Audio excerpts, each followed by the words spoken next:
Hello hello सर्वप्रथम सगळ्यांना जय गणेश।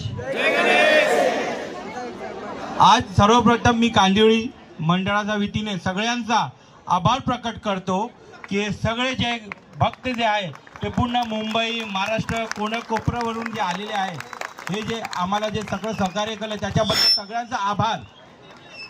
आणि आता सगळ्यांना हे माहीत आहे की मुंबई उच्च न्यायालयाने जी आपल्यावर बंदी टाकली आहे त्या अनुषंगाने आपल्याला पुढे जाता येत नाही आहे, कारण की आपल्याला प्रशासन पण सांभाळून हे करायचं आहे।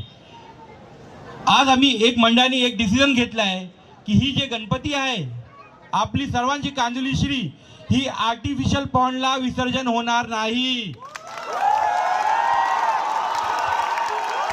आणि एक तुम्हाला सांगतोय हे लक्षात ठेवा, जेव्हा आपण सगळं मिळून जेव्हा ही बंदी उठेल ही मूर्ती तसेच गाजत वाजत आपण परत निघणार आणि हे मूर्ती मंडपात जाणार आहे। मंडपात परत आम्ही नेतोय आणि आमच्या मंडळाने डिसिजन घेतलाय की आम्ही मूर्तीचा विसर्जन करणार नाही, कारण की आम्ही सांगितला होता की आम्हाला तलाव उपलब्ध करून द्या आणि हे लोकांनी आम्हाला तलाव उपलब्ध करून दिला नाही, म्हणून आपण गणपती विसर्जन करणार नाही। सगळ्यांना एक परत सांगतोय, गणपती बाप्पा मोरया। आणि एक गोष्ट सगळं गणेश भक्त हे लक्षात ठेवा की लवकरात लवकर आपण अपूर्ण जे विसर्जन राहिलेलं आहे ते पूर्ण करू, ही मी तुम्हाला शब्द देतोय। आणि आपण लवकरात लवकर इंटरव्ह्यू करून कोर्टात आपण आपली बाजू मांडू। गणपती बाप्पा मोरया।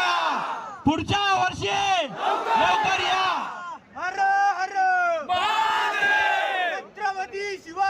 सर्व गणेश भक्तांना आता मी म्हणतोय की सगळं सुखरूप घरी जावा परत आणि आरामात जावा। सगळे जे आले आम्हाला सपोर्ट दिले त्याच्यामध्ये परत एकदा आभार व्यक्त करतो। जय गणेश। आणि पोलिसांनी आपल्याला जे सहकार्य केले त्याच्याबद्दल पोलिसांना मी आपण आभार प्रकट करतोय। सर्वांना जय गणेश, गणपती बाप्पा मोरया।